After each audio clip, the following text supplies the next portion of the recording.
The fog that clung to the Normandy coastline on the eve of the invasion was the kind that muffled sound and swallowed figures whole. A ghostly veil draped over the threshold of the most decisive night of the war, in that suspended, breathless darkness, where every distant rumble might have been thunder or artillery. A young military nurse named Evelyn Hart moved through the makeshift infirmary with a quiet focus that belied the tremor running beneath her skin.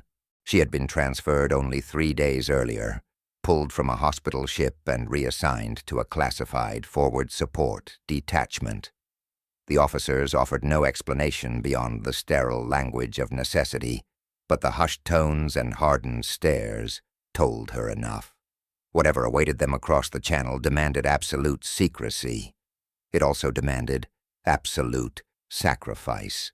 The tent around her flickered with the weak glow of lanterns suspended from rope lines that swayed gently each time the coastal wind shifted.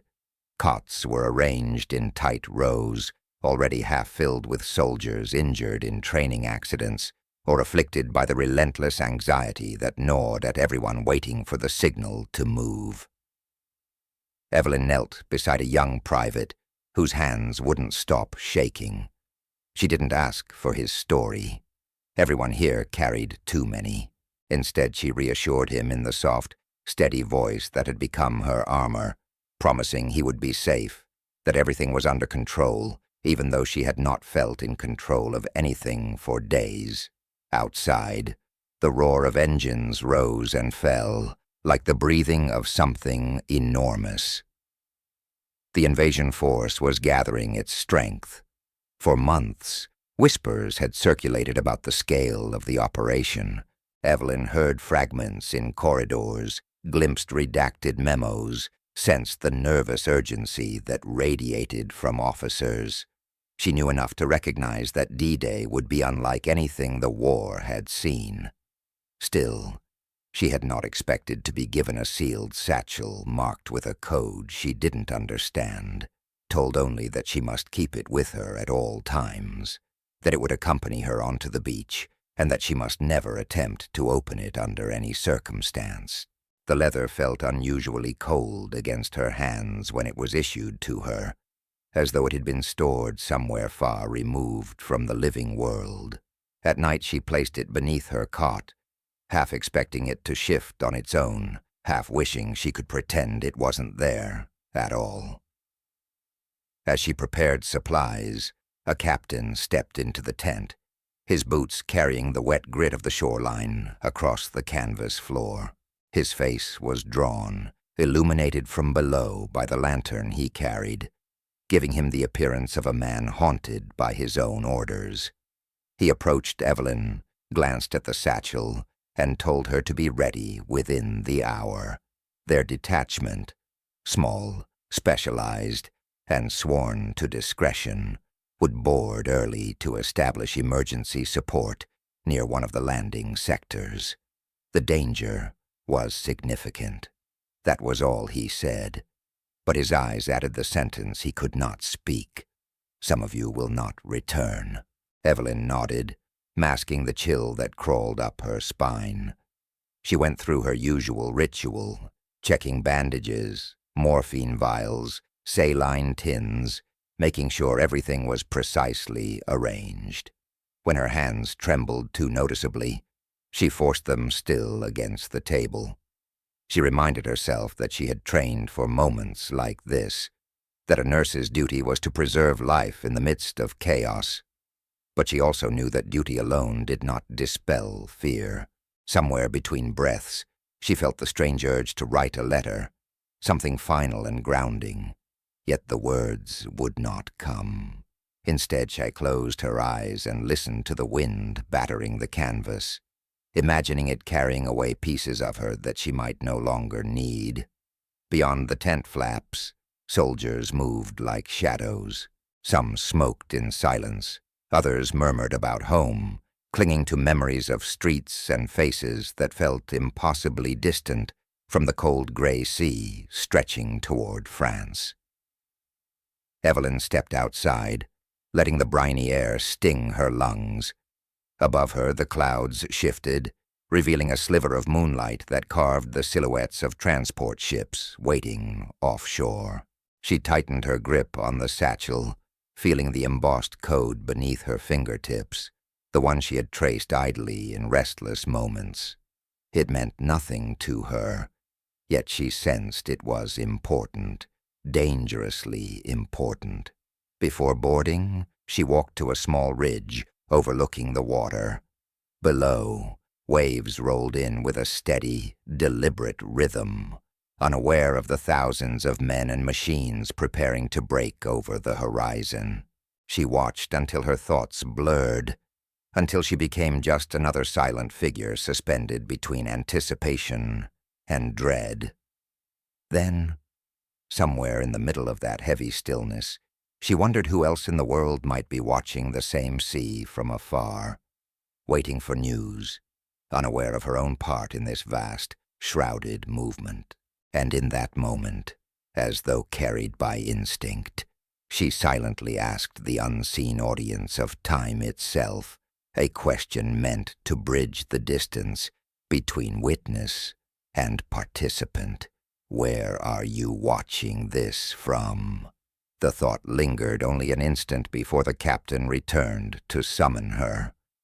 She descended from the ridge and rejoined the detachment, falling into line as they marched toward the docks. Their boots thudded against the wooden planks, echoing across the water. Transport vessels loomed ahead, their hulls wet with spray, their decks crowded with equipment and men whose breath mingled in the cold air. Evelyn climbed aboard, followed the medic officer to a narrow compartment, and settled beside the crates of surgical tools and emergency rations that would become her world for the next uncertain hours. The engines rumbled to life, with a deep vibration that shook the metal beneath her feet. Soldiers shouted orders, ropes snapped taut, and the vessel lurched forward. As they moved away from the shore, the last remnants of familiar land dissolved behind them, swallowed by fog and distance. Evelyn braced herself against the bulkhead, steadying her breath as the rhythmic pounding of the waves intensified. She was surrounded by men gripping rifles with knuckles pale from pressure, eyes fixed on the door leading to the deck, each lost in private fears they dared not voice. Her own heartbeat matched the engine's pulse, quick and relentless. Hours passed in fragmented stretches. At times she felt fully conscious, alert to every creak and splash. At others she drifted in a haze, lulled by exhaustion and the subtle rocking of the sea. The captain checked on her twice, each time giving her the same tight, unreadable nod. When she unlatched the satchel slightly to ensure it had not been disturbed, she noticed something she had not before. Faint heat radiated from within, subtle but unmistakable. She froze, staring at the leather as though it might reveal some hidden truth. But when she pressed her hand to it again, the warmth was gone, replaced by its usual chill. She told herself it was her imagination, nerves playing tricks in the dark, though doubt continued to chew at the edges of her thoughts. Just before dawn, muffled booms reached them from the direction of the coastline ahead. Artillery. The assault had begun. Evelyn felt the vessel slow as it approached its designated point. Orders echoed across the deck, hurried and clipped. She rose with the others, tightened the straps of her gear, and steadied the satchel against her side. When the hatch opened, cold air flooded in, carrying the scent of smoke and salt, and something metallic said Sano that resembled the taste of fear itself. What happened during the following minutes would later be pieced together only through scattered testimonies, shouts swallowed by explosions, glimpses of the shoreline fraught with obstacles, the disorienting chaos that erupted as soon as boots touched the water. She was seen helping 2 wounded soldiers behind an overturned transport craft. She was seen again near the edge of a crater, guiding a medic whose leg had buckled beneath him. And then, just as the surgeon leading her detachment turned to call for her assistance, she was gone. Not struck, not dragged, not thrown, simply gone, as though the smoke itself had reached out and claimed her. No one knew what became of her. Her satchel, too, disappeared without a trace, mentioned only once in a classified report that suggested it did not remain on the beach. For decades, Evelyn Hart's name faded into the vast silence of wartime records, one more life swallowed by the enormity of the invasion. Her family searched, wrote letters, petitioned for information, but no answers came. Eventually, the war ended, people rebuilt their worlds, and the mystery of the vanished nurse became a quiet wound carried by those who had known her. Yet history has a way of resurfacing what was thought forever buried. In 2023, during routine archival cataloging at a military museum in Portsmouth, a sealed leather satchel was discovered inside an unmarked crate. Its code matched the one Evelyn had been given on the eve of the invasion. The satchel was pristine, the leather unaged, as if untouched by time. And inside it, according to the limited details reluctantly released to the public, was something that raised more questions than answers. But that is a truth best approached step by step. When the satchel was first lifted from the crate in that quiet storeroom, the archivist present, an unassuming man named Robert Wilkes, had no reason to believe he was handling anything extraordinary. It was late in the afternoon, and the narrow room smelled of dust, varnish, and the faint tang of metal shelving that had not been moved in decades. The crate itself bore no label, no serial number, no manifest entry in the museum's database. It had simply been found in a neglected corner of the storage annex, behind a row of obsolete radio components from the war. Its wood was gray and splintered, its nails rusted to the color of dried blood. Inside were only 2 items, a folded piece of canvas and the satchel, wrapped in layers of deteriorating wax paper. Wilkes had handled countless objects from that era: helmets, field dressings, rations, ammunition tins. But this one unsettled him almost immediately. The leather was supple, unworn, immune to time's usual cruelty. He ran his gloved fingers across the surface and found it unnaturally cold, as though it had been kept in a freezer moments before. When he tilted it toward the light, he saw faint markings, a stamped insignia of the Royal Army Medical Corps, partially obscured by a code imprinted in faint black ink. He jotted the code in his notebook, X947 and felt a ripple of curiosity that broke through the monotony of cataloging work. He called over his assistant, a graduate researcher named Amelia Shore. Together they examined the seams. The stitching was flawless, the buckles unblemished. There were no signs of wear, no moisture damage, no trace of salt or sand. Yet the contents, when weighed, suggested something lay within, something dense, neither shifting nor entirely still. They photographed it, logged it provisionally, and placed it on the inspection table for detailed analysis the following morning. That night, however, Wilkes could not sleep.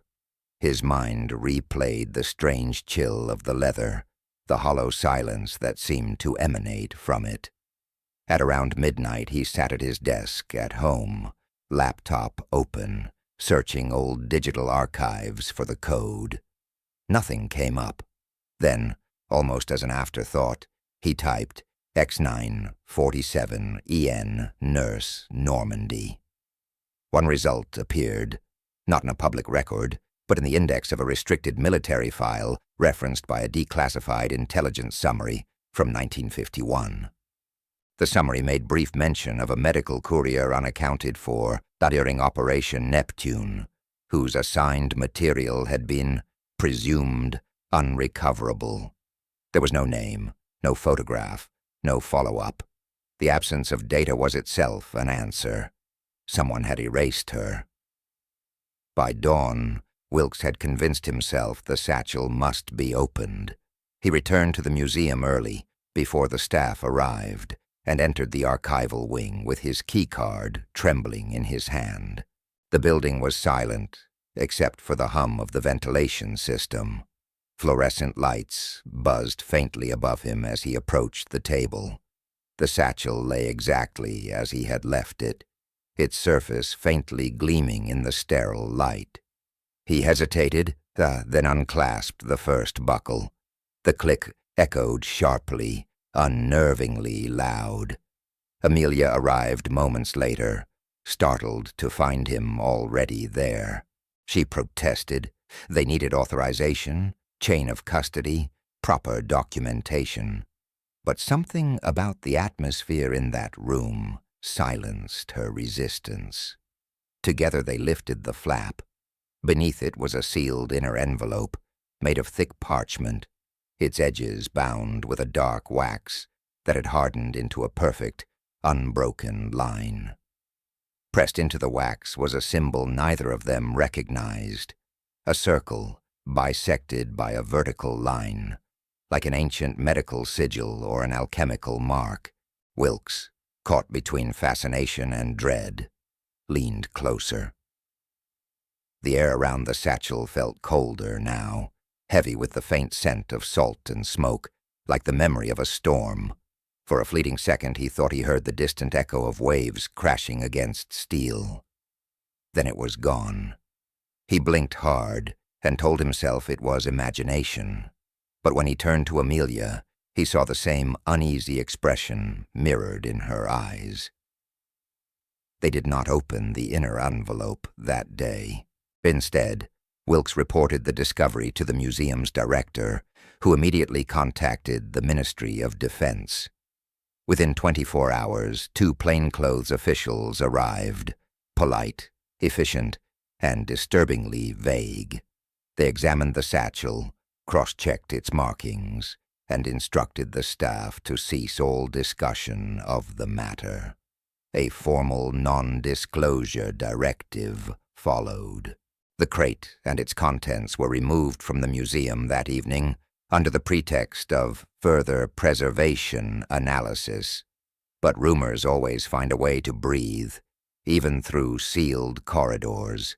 Within weeks, whispers spread among the museum staff that the satchel contained personal correspondence, possibly coded, belonging to a missing nurse, that something inside emitted low-frequency radiation when scanned, that it was linked to an unconfirmed wartime experiment involving biological containment.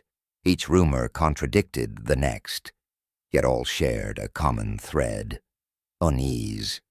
There was something about the satchel that defied explanation. Amelia, unable to silence her curiosity, began her own search. Late at night, she combed through digitized war diaries, medical records, personnel rosters. Eventually, she found a name that fit too well to ignore: Lieutenant Evelyn Hart, Royal Army Nursing Corps, listed as missing in action, June 6, 1944.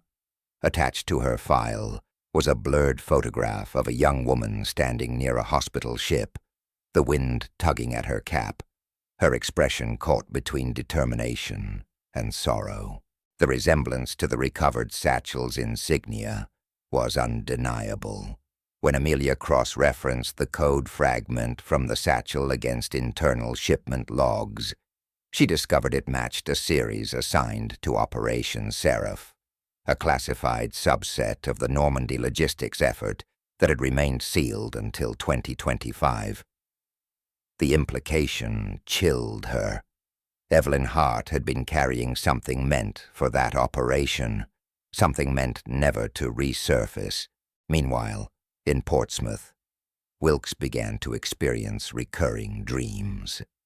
In them, he stood on a beach beneath a sky split by artillery flashes. Waves surged around his ankles, pulling him toward the wreckage of landing craft scattered along the shore. Somewhere beyond the smoke, a woman called his name, though he could not see her face. Always, she was reaching toward him with one hand, the satchel in the other, her uniform drenched and torn. Each time he woke, the echo of her voice lingered just beyond comprehension, as if spoken through water. He stopped sleeping soon after. 3 months after the satchel's removal, the ministry released a brief statement acknowledging the discovery of a previously unregistered field medical artifact of historical interest. No further details were provided. The museum received instructions to erase any digital references to the crate, and staff were required to sign confidentiality renewals. Wilkes resigned not long after, citing health reasons. Amelia, however, continued her quiet investigation, convinced that what had been found was not merely an artifact, but a message left across time. She traced Evelyn's postings back through convoy records and field rosters, reconstructing her path from 1942 onward. Every transfer, every reassignment seemed deliberate, as though she had been moved according to a pattern invisible to those around her. Colleagues described her as diligent, calm, distant, someone who carried secrets lightly but deliberately. One diary entry from a fellow nurse mentioned Evelyn's peculiar sense of awareness, that she listened to silence as if it were speaking.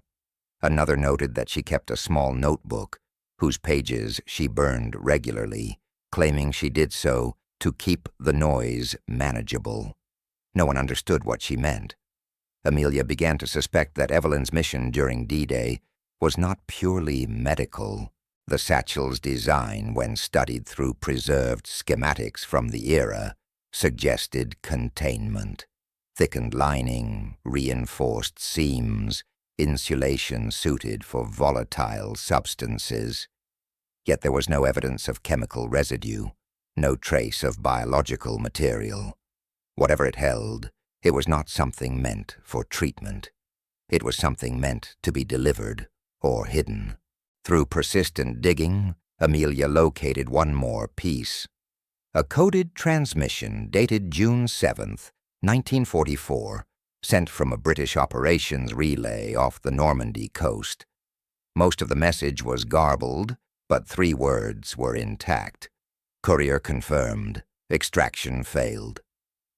There was no follow-up message, no retrieval operation recorded. Evelyn Hart's name vanished from all communication thereafter, as though the sea itself had swallowed her identity. In the years since the war, the Normandy coast has been combed countless times by historians, treasure hunters, and archaeologists. Thousands of artifacts have surfaced, helmets, dog tags, remnants of vehicles, but never anything tied directly to Evelyn. The discovery of her satchel after nearly 80 years, perfectly preserved, defied all logic. Salt air corrodes, leather decays, paper disintegrates, yet hers remained untouched, timeless. Some whispered that the sea returns what it cannot keep. Others suggested the satchel had never entered the sea at all, that it had been intercepted, stored, and forgotten for reasons deliberately obscured. Amelia's obsession deepened.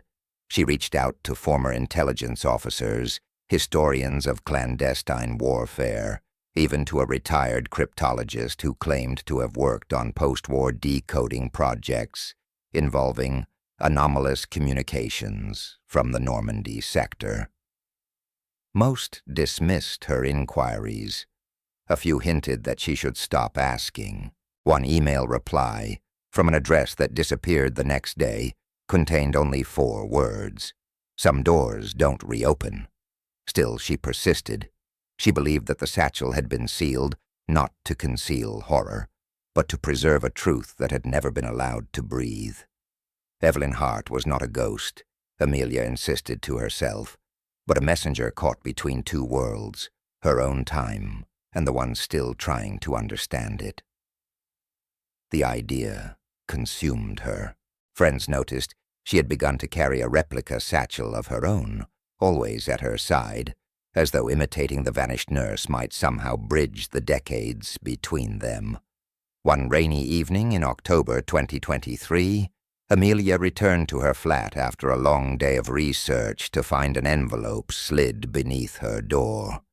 It bore no return address, only her name typed in black. Inside was a single photograph, the same blurred image of Evelyn Hart, but altered. In this version, Evelyn's head was slightly turned toward the camera, her eyes meeting the viewers directly, and beneath the photograph, scrawled in faint pencil, was a question. Did you hear it, too? That night, for the first time, Amelia dreamt of the beach, and in the dream, the satchel was open. The dream began like a memory submerged beneath glass, blurred, muted, rippling at the edges. Amelia stood knee-deep in the surf, waves lapping against her legs, the horizon fractured by smoke. The sky hung low and colorless, a pale expanse streaked with the silhouettes of landing craft that flickered in and out of visibility, as if the sea itself were swallowing them and spitting them back into another time. In her hands, she held the satchel, the real one, or its echo, and it pulsed faintly with a warmth that felt alive. The sound of distant artillery rolled like thunder, yet beneath it she could hear something softer, a human sound, a woman's breathing, calm, steady, close. When Amelia turned, she saw her. Evelyn Hart stood not far away, her uniform drenched and clinging to her frame, her hair tangled by wind. Her face was the same as in the photograph, but younger somehow, less burdened, and yet her eyes held an unfathomable depth, as though she had witnessed centuries instead of years. The nurse said nothing at first. She simply looked at Amelia, then at the satchel, and raised one trembling hand to point toward the shore. There, half buried in wet sand, something gleamed. But before Amelia could move, a wave surged forward, icy and violent, dragging her under. In the darkness beneath the water she heard the unmistakable sound of a heartbeat, hers or Evelyn's, and then a voice that was neither whisper nor echo, saying her name. She woke gasping, sheets tangled around her limbs, the echo of seawater still in her lungs. It took several minutes for the familiar contours of her apartment to reassemble. The flicker of streetlights against the window, the soft ticking of the wall clock. Her desk lamp was still on, illuminating piles of notes and old photographs. And there, at the center, lay the replica satchel she'd been carrying for months. Except it was no longer empty. Its flap was closed, and beneath it something pressed outward, faintly altering the shape of the leather. She hesitated before reaching for it, afraid of what she might find. When she unbuckled the flap, a smell of salt and iron filled the air. Inside was a folded sheet of paper, yellowed, the edges frayed as if aged by decades. On it were 2 handwritten lines, ink-faded but legible. The waves remember what the living forget. Do not let them close. Below the words was the same symbol she had seen stamped on the wax seal, a circle crossed by a vertical line. Amelia's first instinct was to rationalize. She had placed it there herself, unconsciously, as a manifestation of her obsession. Perhaps she had written the note in a half-dreaming state, but when she compared the handwriting to her own, it was unmistakably different, precise, deliberate, with the old-fashioned slant of mid-century script. She sat frozen, the hum of her laptop fan filling the silence, until a sudden crack of thunder jolted her back to motion. Rain began to fall against the window, heavy and relentless. She folded the paper, slid it into an envelope, and sealed it shut, unsure whether she was protecting it or herself. The next morning she contacted Wilkes. He hadn't answered her messages for weeks, but this time he replied, almost immediately. His email contained no greeting, only an address, a remote stretch of coastline east of Portsmouth, and the words, "Come alone. Bring what you found." She hesitated before agreeing, though something deep inside her knew she would go regardless of sense or safety. The pull was too strong, like the current of the tide itself. When she arrived that evening, the sky was the color of lead, and the wind carried the taste of salt and rain. The location was a forgotten outpost, a cluster of decaying bunkers half swallowed by dunes and overgrown grass, remnants of the wartime coastal defenses. Wilkes was waiting near the entrance to one of the concrete structures, his coat soaked through, his expression unreadable. His eyes, however, betrayed exhaustion, weeks, perhaps months, of sleeplessness. He greeted her with a nod, then led her inside. The bunker smelled of rust and damp stone. A single lamp cast a dim pool of light across the floor, revealing a table covered with documents and photographs. At the center of it all lay the original satchel, the same one from the museum, now unsealed. The wax had been broken cleanly, and the parchment envelope removed. Inside the envelope, Amelia saw a stack of pages, their ink faded but still legible under the lamplight. Wilkes motioned for her to look. "These were inside," he said quietly. "I shouldn't have kept them, but once you've seen something like this, it doesn't let you go." Amelia reached out, her fingertips brushing the top page. It was a field report, handwritten and dated June 4th, 1944, 2 days before the invasion. The author was listed as Lieutenant E. Hart. The first lines were routine: troop numbers, supply inventories, medical shortages. But as she read on, the tone shifted. Evelyn wrote of anomalous injuries among certain soldiers stationed near the channel, burns that did not blister, wounds that refused to close, patients who whispered of the hum beneath the waves. The notes became increasingly erratic, describing a shipment from London labeled Sarah 47, escorted by intelligence officers who ordered her to remain silent. "The shipment," she wrote, "contains biological matter of unknown origin, living yet inert. It must be transferred under seal to the beachhead detachment. They say it will turn the tide if deployed, but no one will tell me how." Wilkes turned another page. The next entry was written in haste, ink smeared by water. Containment breached during transit. Exposure limited to 3 personnel. Symptoms: disorientation, auditory distortions, compulsion to approach the sea. They said it was nothing, that it would pass. But at night I hear voices calling from the shoreline. They sound like the ones we've already lost. Amelia's breath quickened. "This isn't possible," she whispered. Wilkes shook his head. "Possible or not, it's there, and it matches something else." He pointed to a photograph lying beside the documents, grainy, black and white, showing a medical tent on the beach. In the background, partially obscured by smoke, a figure stood facing the water. The shape was indistinct, but unmistakably feminine. The caption read, "Omaha Sector, June 6th, 1944. As Amelia stared at the image, she noticed something else. Just above the waterline, a faint pattern that at first resembled foam, then writing. Letters formed and dissolved in the waves, captured mid-motion by the photograph's exposure. She leaned closer, and her pulse began to race. The letters spelled her own surname.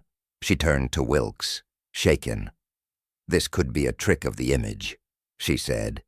He nodded slowly. "That's what I told myself, too, until I saw my own name in another one."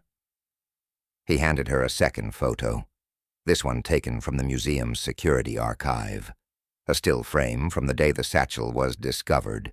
In it, Wilkes stood beside the table, Amelia just behind him, but in the reflection on the metal cabinet behind them, a third figure appeared, a woman in uniform, standing over the satchel, her hand resting upon it.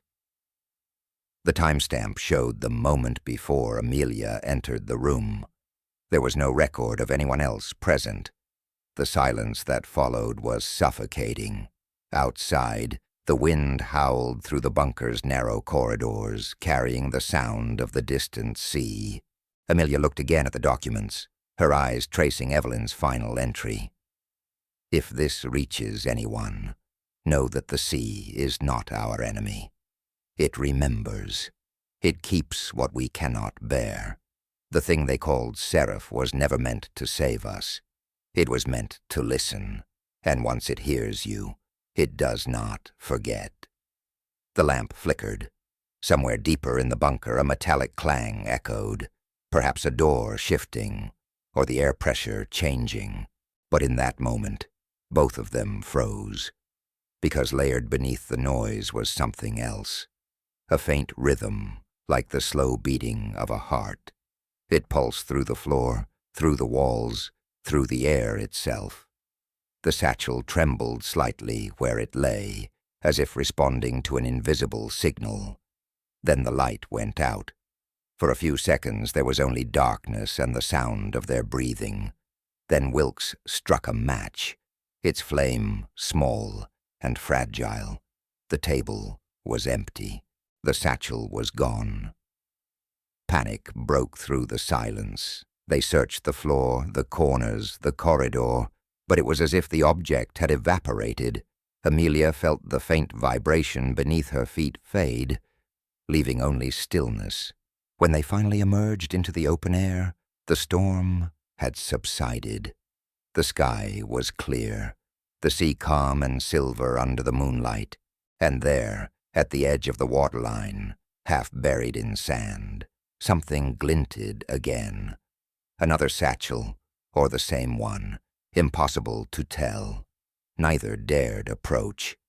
They stood in silence until Wilkes finally whispered, "Some things want to be found." Then he turned away and walked toward the dunes, leaving her alone with the whisper of the tide. Amelia never saw him again. That night, she uploaded a single image to an anonymous forum frequented by historians and war relic enthusiasts. The photograph of Evelyn Hart is standing on the beach. Within hours, it spread across corners of the internet, dedicated to unsolved wartime mysteries. Some dismissed it as coincidence, others called it a fabrication. But among the comments, one stood out, posted from an untraceable account. It read simply, "The sea doesn't forget, do you?" That question lingered in the minds of those who saw the image, haunting them long after they closed their screens. Because deep down, everyone understood that history hides its ghosts, not in darkness, but in plain sight, disguised as relics, reports, or names carved into fading stone. And if you've followed Evelyn's story this far, you've already heard the tide whisper once or twice yourself. Maybe you just didn't realize it yet. Before you go further into her truth, subscribe. Not just to follow the story, but to keep your light burning in the dark with us. Because what comes next isn't just history. It's what history refuses to release. The days that followed blurred into a kind of waking dream for Amelia. She tried to convince herself that what had happened in the bunker was the product of exhaustion, misinterpretation, coincidence. But the human mind has limits, and hers had crossed them. Every attempt to resume a semblance of normal life failed. The sound of waves crept into her waking hours. In moments of quiet, she would swear she heard them moving beneath the city streets, echoing from the drains, the hum of the underground, the silence between traffic lights. Sometimes, when she closed her eyes, she saw Evelyn standing at the shoreline again, not as a ghost, but as a memory replaying itself across decades, unending, unresolved. She returned to her office, determined to re-examine her notes. But when she logged into her database, all files related to the satchel had vanished. Every photograph, every transcript, every reference had been erased. Even her emails to Wilkes were gone, replaced by blank placeholders with corrupted time stamps. The metadata was overwritten with a single repeating string, X947EN, the same code that had first drawn her to Evelyn Hart. She printed the screen instinctively, though she couldn't explain why. It felt like holding on to a thread before the storm pulled it away. That evening she drove back to the coast, compelled by something she could neither name nor refuse. The weather had turned. The sky was bruised with rolling clouds, the horizon an indistinct smear of gray. She parked near the same dunes where she and Wilkes had met, and walked toward the water, her shoes sinking into the wet sand. At first the beach was empty, until she saw the faint impression of footprints leading down toward the waves, disappearing into the tide. They were fresh, and they were barefoot. Amelia followed them, her heart hammering. The wind tore at her coat as she crouched near the edge of the water, tracing the prints with her hand. The sand was cold, the tide pulling gently against her fingers. She should have felt fear, but what she felt instead was recognition, as though the footprints belonged to a story she had always known.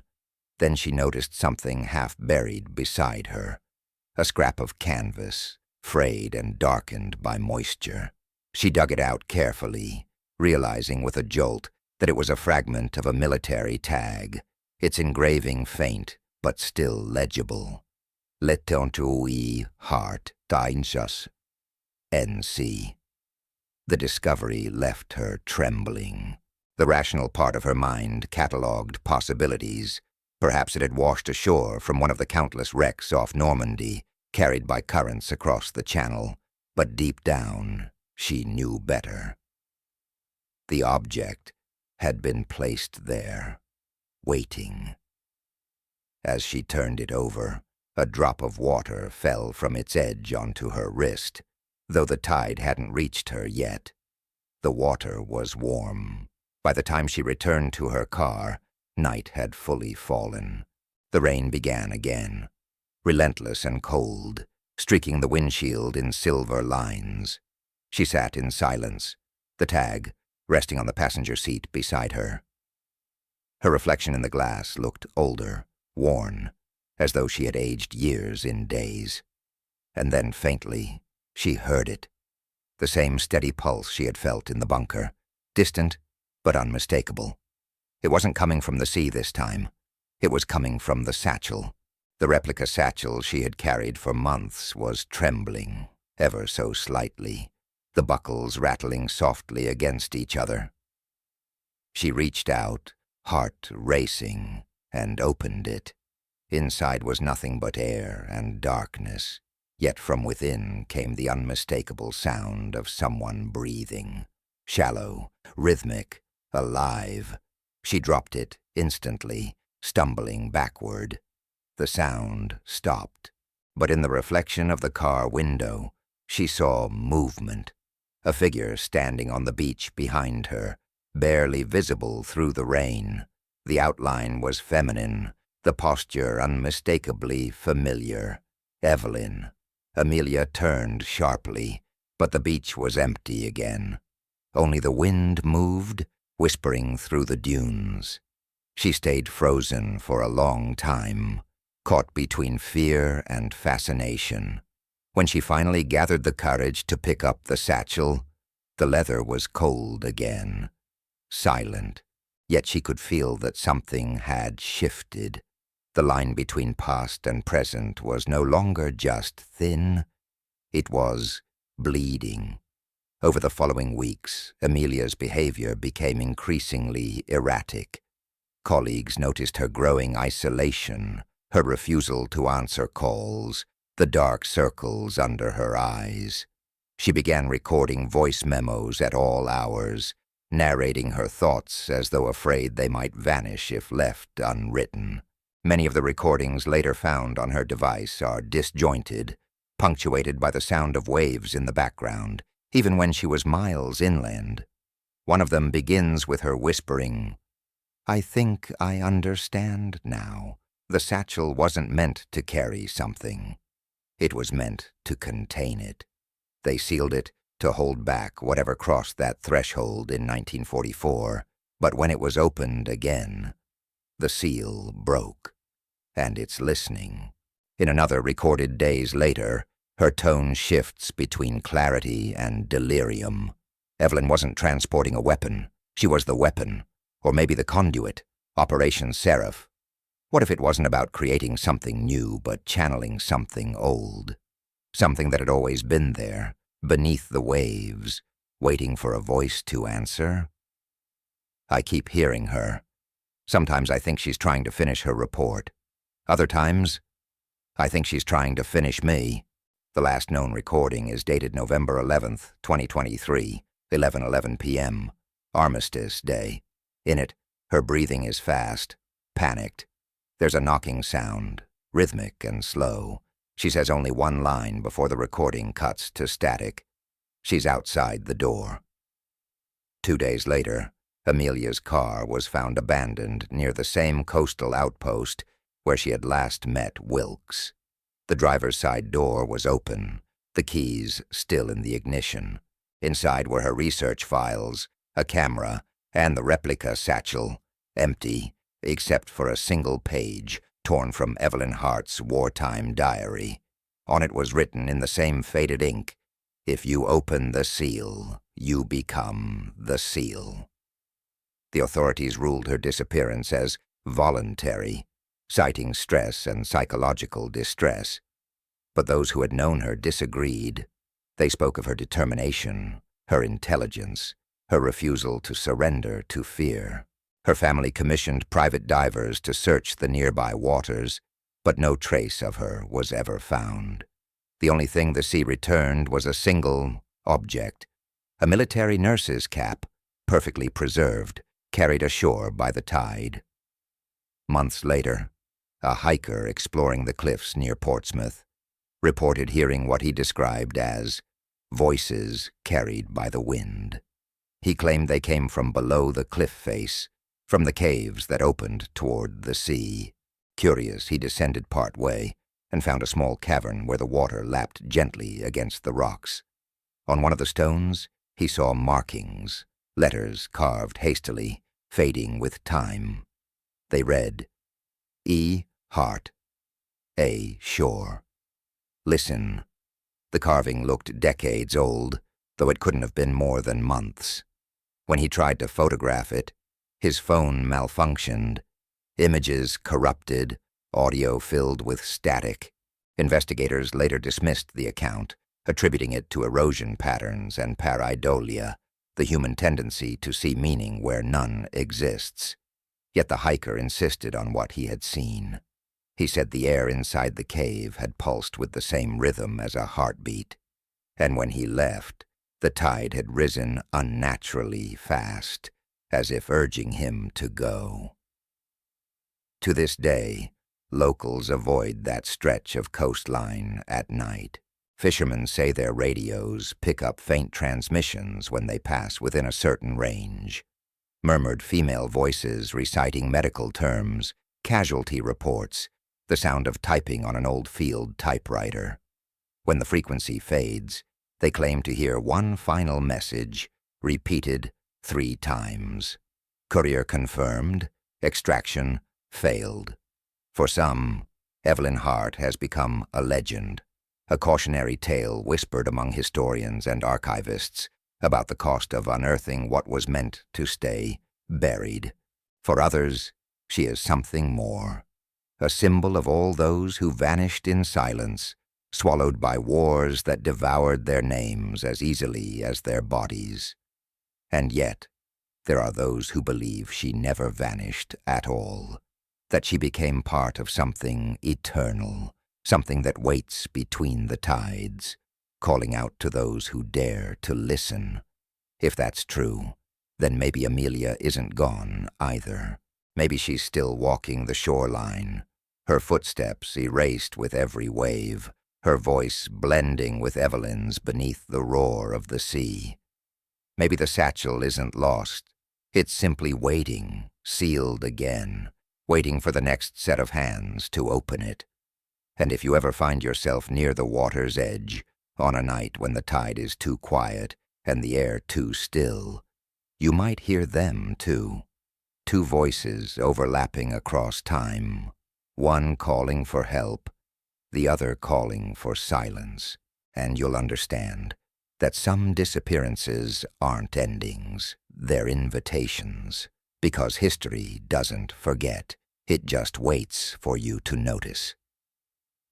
In the months following Amelia's disappearance, the official silence around the case grew heavier than any explanation could justify. The Ministry of Defense refused to comment on her connection to the museum artifact, dismissing questions from journalists with carefully rehearsed statements about privacy and ongoing review procedures. Yet behind closed doors, several intelligence units quietly reopened dormant wartime files once sealed under the Seraph classification. Their contents, though heavily redacted, revealed an unsettling pattern that extended far beyond Evelyn Hart. Across the span of the Second World War, there were multiple recorded instances of medical couriers and field nurses disappearing under unexplained circumstances, each assigned to operations along the western coast of Europe, each entrusted with sealed equipment or documents marked with obscure code names: Seraph, Hollow Sea, Echo 9. Their names, when listed together, read like a requiem: Anna Delmere, Catherine Voigt, Marie Larue, and finally Evelyn Hart. The dates aligned almost precisely with major amphibious operations: Dieppe, Salerno, Normandy. Each disappearance coincided with reports of radio interference, distorted field transmissions, and untraceable distress calls echoing over open frequencies. For decades, these cases were filed under loss due to combat conditions. Yet the recovered documents suggested a far stranger possibility: that the nurses were part of an experimental communication project designed to intercept what the military had dubbed subharmonic maritime resonance. The theory, rooted in early sonar research, proposed that certain underwater frequencies exhibited anomalies, patterns resembling structured language, though no known source could produce them. When ordinary sonar pings were sent into specific regions of the Atlantic, they sometimes returned distorted echoes that mimicked human speech. The phenomenon terrified those who studied it, and the term "the listening sea" began appearing in classified memos as early as 1942. According to declassified fragments later leaked online, Operation Seraph was conceived as a covert attempt to stabilize the auditory phenomenon using biological resonance. The project's architects believed the human brain, particularly one trained in medical or empathetic disciplines, could serve as a stabilizing receiver, bridging the anomaly into recognizable communication. Nurses, it seemed, were chosen not only for their proximity to the front, but for their psychological profiles: calm under pressure, emotionally resilient, attuned to the rhythms of life and death. In other words, ideal vessels. Evelyn Hart was one of them. When this information surfaced in cryptic leaks through independent researchers in early 2024, public reaction was divided. Many dismissed the claims as conspiracy, wartime paranoia projected onto coincidence. But among historians of military science, a darker realization began to take root. The story fit too well. Records confirmed that Evelyn's detachment was never listed on official D-Day rosters, and the coordinates of her last known deployment corresponded to an area marked restricted for sonar calibration in post-war naval charts. Those same charts contained warnings, never printed on public maps, of acoustic disturbances causing hallucinations among divers. In one instance, a 1953 submarine crew near the Normandy coast reported hearing what sounded like a woman's voice reciting medical instructions in English. When they tried to record it, the tape degraded instantly into white noise. The deeper one looked, the more the evidence bent away from rationality. A linguist named Dr. Leonard Vail, one of the few remaining scientists connected to the Seraph program, broke his silence in a private interview shortly before his death in 2025. His words were chilling in their simplicity. It wasn't a message we intercepted, it was an answer. Something heard us first.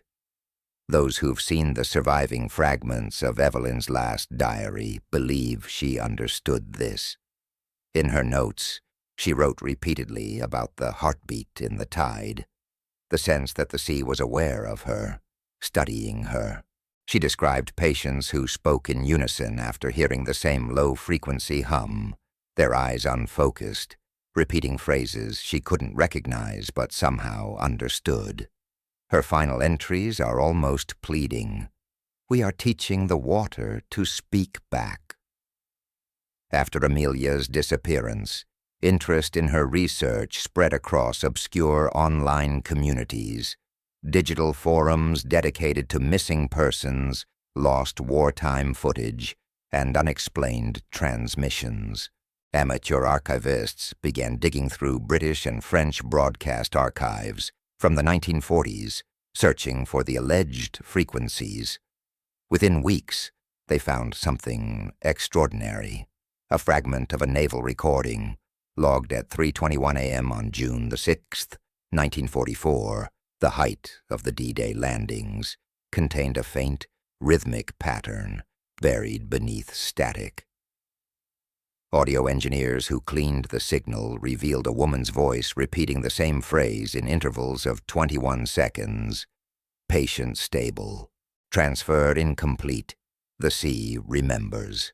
Experts insisted the voice could not belong to Evelyn. The accent was wrong, the tonal range inconsistent. But spectral analysis indicated an anomaly, frequencies extending below the range of human vocal cords, resonating with the same subharmonic patterns once recorded in early sonar experiments. The file was soon removed from public servers, but copies spread, mirrored across hidden corners of the web, where users claimed that prolonged listening caused headaches, nausea, and a faint taste of salt on the tongue. Meanwhile, the museum where the satchel had first been found shut down its archival wing indefinitely.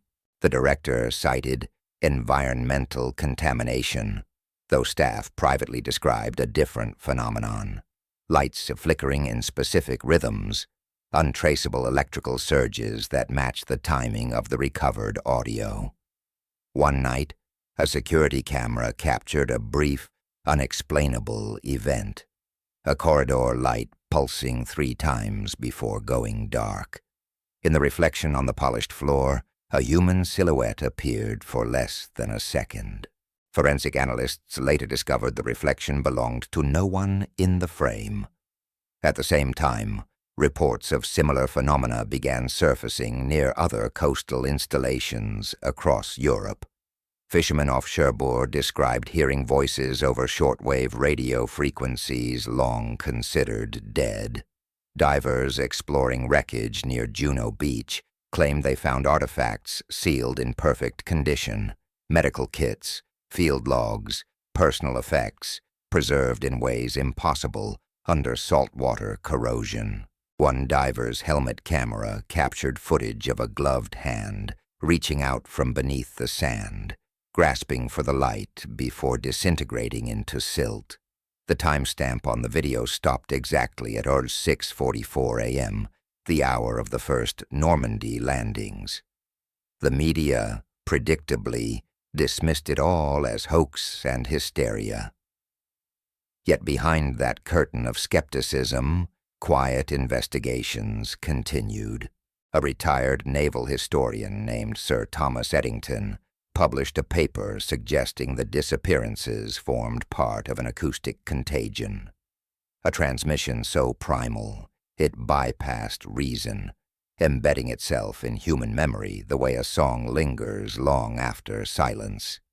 He argued that Evelyn's satchel was a containment vessel designed not for information, but for sound, an attempt to capture and confine something that could not be destroyed. According to Eddington, when the satchel was opened in 2023, that resonance was released, spreading invisibly through air and water alike. "We are listening to them," he wrote, "but they are also listening back." In the months that followed, strange weather phenomena were reported along the English Channel.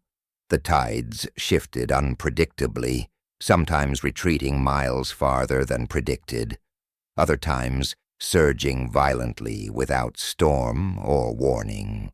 Maritime radar detected unexplained distortions, areas of blank interference that appeared and vanished at random. Ships that passed through those coordinates described the sudden failure of navigation systems and a brief, enveloping silence, as though sound itself had been drawn away. A French patrol vessel recorded one such silence lasting precisely 47 seconds. When the sound returned, the onboard intercom activated spontaneously, broadcasting a faint female voice whispering, "Don't open the seal." For those who had followed the story from the beginning, and it was no longer a question of belief, something had been disturbed, something that Evelyn Hart had tried to contain, and that Amelia Shore had unknowingly set free. The official narrative remained unchanged. Evelyn Hart, missing in action, Amelia Shore, presumed dead.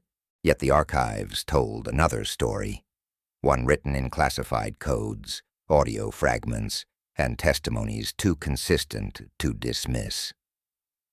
And in the quiet corners of academia, whispers began to spread of a new research collective, formed in secret, calling itself the Listening Room. Composed of historians, sound engineers, and military analysts, their stated goal was to map the resonance patterns linked to the Seraph transmissions. They operated anonymously, claiming to record voices of the vanished from coastlines worldwide. Their recordings were rarely released, but those who've heard them describe the same haunting blend of static, heartbeats, and the soft cadence of a woman's voice whispering in the distance. Some say the Listening Room's founder was someone who knew Amelia personally. Others insist Amelia herself runs it, alive, hidden, transmitting from somewhere near the coast, her voice layered atop Evelyn's like a harmony between two centuries. There are recordings, unverified, often removed within hours, that bear her inflection, a calm voice reading war casualty lists, alternating with the same message Evelyn once wrote in her journal. "The waves remember what the living forget." If that's true, if Amelia is still out there, then she has become what she studied, a conduit for what Evelyn unleashed. The line between investigator and subject, between the living and the disappeared, has dissolved. The sea keeps them both now, not as corpses, but as echoes, endlessly repeating through time. And maybe that's why the story still spreads, resurfacing every few months like a tide returning to shore. Because it isn't finished. It never was. You can close the file, turn off the light, dismiss this as myth. But if you listen closely, to the static between radio stations, the hum in the walls, the pulse beneath the waves, you might hear it too. The soft murmur of someone still delivering her report from a beach that never stops bleeding into memory. And if you've followed this far into the dark, keep going, like and stay with the story, because the final transmission is still waiting to surface. By the spring of 2025, the story of Evelyn Hart had evolved from a forgotten wartime mystery into something far stranger, an event that stretched beyond history, dissolving the line between documentation and haunting. Officially, no government body had ever confirmed the existence of Operation Seraph or the subharmonic maritime resonance experiments, but fragments of data continued to appear in the digital ether, surfacing like pieces of wreckage. People who had no connection to one another began reporting dreams of the same shoreline. Gray sky, low tide, the smell of iron and salt, a woman's voice calling from somewhere beyond the horizon. Some claimed they woke to find sand on their floors, or faint saltwater stains on their pillows. And though most dismissed these accounts as the contagion of folklore, a quiet, undeniable truth remained. Something had begun to listen back. In the years after Amelia Shore's disappearance, the listening room continued its secret work, now operating from multiple anonymous servers across the globe. Their files, cryptically labeled L-strain recordings, were encoded audio fragments captured near coastal radio buoys. Each contained faint patterns, impossible to detect without filtering, that when analyzed together formed a series of recurring frequencies, low and rhythmic, like a slow human heartbeat. Within those pulses, hidden spectrograms revealed outlines resembling faces, uniforms, and sometimes the faint curve of a hand holding a medical satchel. Spectral linguists claimed to identify English words buried within the noise, words that aligned too neatly with Evelyn Hart's diary entries to be coincidence. Containment, transfer, patient, remember. In one of the most infamous leaked recordings, known online as the Hart transmission, a female voice speaks over static in short bursts, repeating the phrase, "Report incomplete, extraction failed." At first it sounds purely archival, a distorted echo from a broken field radio. But as the audio progresses, new layers appear beneath the voice. Other tones, breath-like sounds, whispers in multiple languages, overlapping in a kind of choir. When played at half speed, the words shift. What once said, "report incomplete," becomes "report repeating." Analysts who studied the waveform noticed it expanded and contracted over time, like something breathing. They said it was almost as if the sound itself was alive. By mid-2024, communities on both sides of the channel began reporting inexplicable environmental changes. Fishermen found their sonar disrupted by invisible interference zones. Mariners described water temperatures fluctuating by 10 degrees within minutes. One night in April, a cargo ship's automated distress signal was triggered without cause. The captain later testified that he had heard a woman's voice whispering coordinates through the static. When investigators traced those coordinates, they led to a point directly above the wreck of a hospital ship sunk on D-Day, the same ship from which Evelyn Hart had been reassigned hours before she vanished. Divers who attempted to reach the wreck reported strong electromagnetic anomalies that caused their equipment to fail. One diver, before losing contact, transmitted a final message. "There's light down here," like lanterns moving under the hull. His body was never recovered.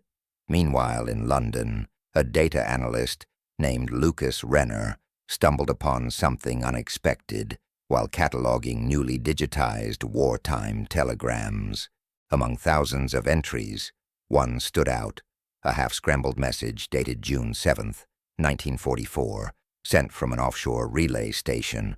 The sender was identified only as EH, and the text read, "Seal secured, water stable, still listening." The document should have been impossible. Every other transmission from that station had been destroyed during the war, and yet there it was, perfectly preserved, its ink untouched by time. Renner posted about it on an obscure history forum. Within 24 hours, the post vanished, and his account was deleted. Friends later reported that he had gone on leave, traveling to Portsmouth to follow a lead. He never returned. What began as a story of one missing nurse was now spreading like an echo that refused to fade. Journalists tried to piece it together. Newspapers printed cautious articles under headlines like "The Ghost Frequency" and "The Seraph Code, D-Day's Last Secret." Most were quickly retracted. Those who persisted found themselves receiving anonymous warnings. One correspondent, after publishing an investigation titled "The Sea That Speaks," reported receiving a small package with no return address. Inside was a strip of photographic film showing a blurred image of the Normandy beach. When magnified, faint outlines appeared in the surf. Rows of medical tents, cots, and figures in uniforms. One of them looked directly at the camera. The date etched on the film's border was 2023. All the while, the listening room continued to map the phenomenon, convinced that the echoes were not random, but organized, as if forming a dialogue. Through triangulation, they determined that the resonance's source lay somewhere near the wreckage fields off the Normandy coast. The data showed that the pattern pulsed exactly every 144 seconds, roughly 32 minutes and 24 seconds. The year 1944, encoded in rhythm. They believed it was intentional, a temporal loop replaying endlessly, a moment in history refusing to die. Some members of the collective began to break ranks, unnerved by what they were hearing. One anonymous researcher, using the handle Mariner47, uploaded a manifesto before disappearing. "They are not ghosts. They are recordings the sea made of us. Evelyn was only the first who heard it. Now the pattern is spreading, and soon every shoreline will hum with memory. The question is not whether they're real. The question is whether we still are." In the years since, stories of echo encounters have multiplied. Families walking along the Normandy beaches at dusk report finding military field dressings washed ashore, pristine, white, the ink on the labels still fresh. Tourists have taken photos that later reveal figures standing behind them, their outlines blurred, their uniforms soaked. Coastal sensors pick up whispers during low tide that match wartime field transmissions, looping endlessly. And every year, on June the 6th, the same strange phenomenon occurs. At exactly 06:44 a.m., the water retreats unnaturally far, and for a few moments, the sand reveals hundreds of shallow impressions, like footprints frozen mid-step. When the tide returns, they vanish. Even the air around Normandy feels changed. Locals speak of nights when the wind carries voices too soft to distinguish, as though the sea itself were recounting names, long lists of the lost, spoken slowly, syllable by syllable. Historians argue it's superstition, a collective haunting born of trauma. But those who have listened to the original recordings, who have heard Evelyn's voice whispering through the static, know that superstition alone cannot make a sound vibrate through time.